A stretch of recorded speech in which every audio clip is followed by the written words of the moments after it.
Page 15, Whirling Dervish. Well, isn't this interesting? This looks like a mess, but let's look at this. In this lesson, they're introducing you to another new symbol now that you get to know from now on, and it's the C with a line through the middle of it. See, we've had common time was just a C. Well, this is a line through the middle of it. They call it all a brief. Most of the time, you'll just call it cut time. That's what we typically call it. It's cut time. If you want to sound fancy, send it all a brief. Okay. It simply means 2-2. Instead of 4-4, it's 2-2. 2 beats in a measure and a half note gets a count. So you're counting half notes now. Well, if you're counting half notes, that means a quarter note gets half a count. So it's 1 and 2 and 1 and 2. Those are quarter notes. And eighth notes, it's 1E and a 2E and a 1E and those are eighth notes. It's a little tricky because all abbreviated doesn't necessarily mean you're going to go faster. It has more to do with the natural accents. We just have 1, 2, 1, 2, 1, 2. See, every other beat is a natural accent. It's the first beat of the measure. I don't like having to count eighth notes in cut time. It's tricky, and some of the rhythms get really tricky in cut time. So what I do when I'm learning a piece that's in cut time is I pretend, we can pretend that it's actually in 4/4 time. So it makes it easier to count. That way a quarter note gets a count and an eighth note gets half a count. Then later on, after I've learned it and I start thinking about the speed, I'll put it back in cut time then. So for this lesson, for the most part, I'm going to talk about this as though it's in 4/4 time. So let's look this over and see what we get. It is 4 lines long, treble and bass clef, 2 flats in the key signature. We're back in the key of B flat major. Make sure you can do the scale for B flat major 1 octave up and down, especially the trill exercise in that video. And it's in cut time, which I'm going to pretend is common time for now. I'll take it one hand at a time, make sure I understand what the hands are doing. Right hand here, and 1 and 2 and 1 and 2. Now we have C sharps. Oh, isn't that lovely? You do it again. Now C naturals. And here. And again, if you can't do that, your hand's too big, then we have to adjust it. So you can do this. I can do it here, and then a 3-2 or 3-4, and then a 2-3, just for that. If my hand's too big to fit up in here. Otherwise, use the fingering in the book. It's fine. And then third line. 1, 2, 3. Then we get 2 measures of rests. And the last line, the notes are here, but there's an 8VA above it. Remember 8VA? Have we had that? I hope so, because we got it here. It simply means you go up an octave. Remember, an octave is an interval of an 8. It's letter to letter. So instead of this C, I go up to this C. I'll play it all up here. And then the 8VA goes away, so I got to come back down here. You don't need these finger numbers. I mean, you might need the first one when you move to tell you where the hand goes, but other than that, you don't need these other finger numbers. Please don't be reading finger numbers. Left hand, well, it's G and a D, and you just go back and forth for a while. I'm just rotating here. Shifting weight from one finger to the other, and then the third line, same rhythm as the right hand, same notes too. And then on the third line, the last 2 measures, that has an 8VA under the staff. Remember the rule for 8VA. If it's above the staff, you go up. If it's below the staff, you go down. And it only applies to the staff it's next to. So here, instead of here, I'm going to go down to here. Here. And then the last line, the 8VA's gone away, so I'm back here. Now, if you have a short keyboard and you don't have those notes, you just play the lowest notes you can. The lowest C you've got, whatever it is. It may be in the same place, that's fine. Just whatever your keyboard has. Then I'll put the hands together when the third measure, when they're together, I'm here. then here, then here, then here, then here, so forth. Let's go to the third line. Both hands, same rhythm, same notes, different fingers. And then during the rest, left hand comes down.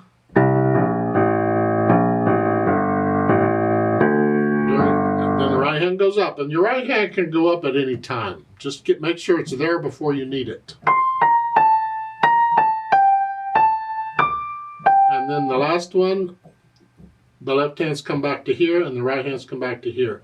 I suggest while you're playing this, go ahead and get your left hand up here if you can. Get it ready to go.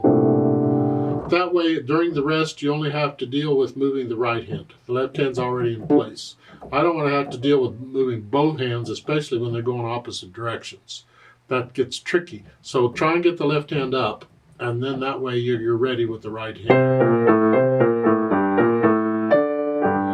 That takes a little practice because the beat has to be a steady beat. We don't mess up the beat just because we're moving the hands. We practice the hand movements. Now once I have that and I get rid of the hesitations, keep it slow is fine. No hesitations. And I think about the articulation. As staccatos, I'm flexing and I'm short. If I'm going slow enough, I'm on the key and I'm bouncing off each time. If I'm going quickly, I have to do that, but it's a small motion, it's not a big one. Right now, I'm going slow.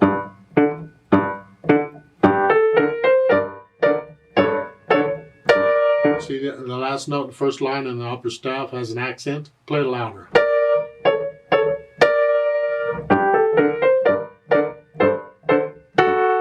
Got a lot of nice slurs and staccatos going on. And once I have an idea of the articulation, I think about the dynamics. This is soft at the beginning, and we have a little, well, let's talk about it. The first two measures are like an introduction. They're just kind of setting the mood and here. You know, something's about to happen, you don't know what, and it's soft. But then when the melody comes in, that takes over the soft. That's soft. This left hand has to try it. How can you get it softer?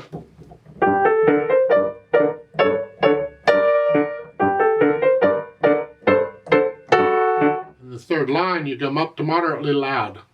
That's the right hand here. The left hand, keep it in the background. I know they're both playing the same notes and you think, well, they're both melody. I disagree with that idea.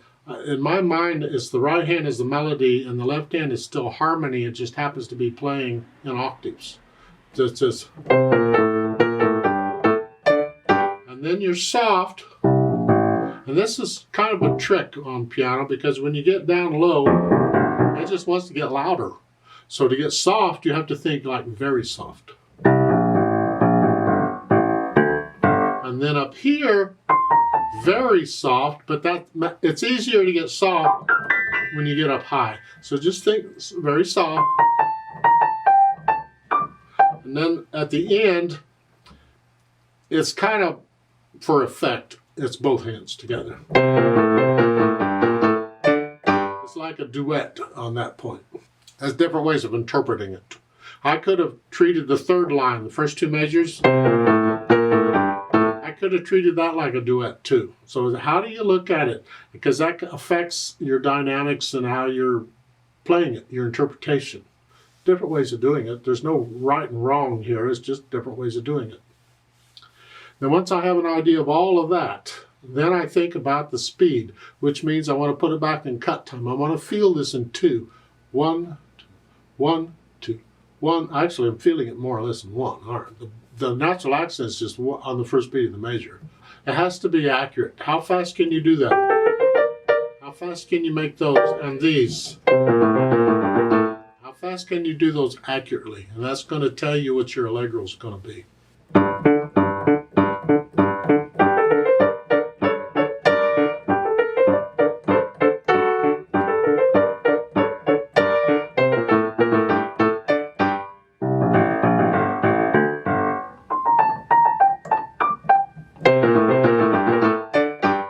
have to play it fast. You know, just don't follow me. You just read the music and do it.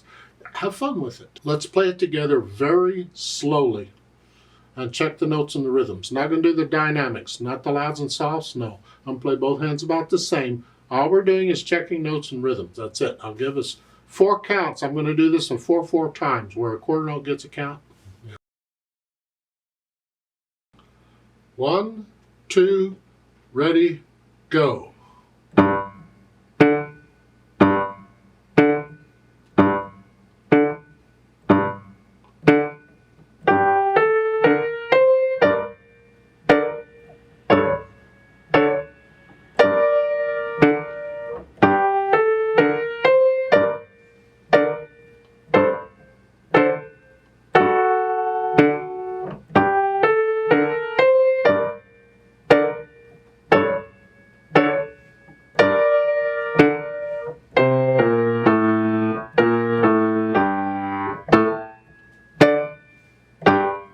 Rest.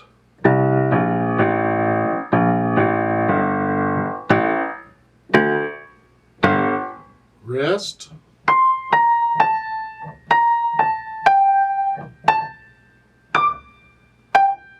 Rest.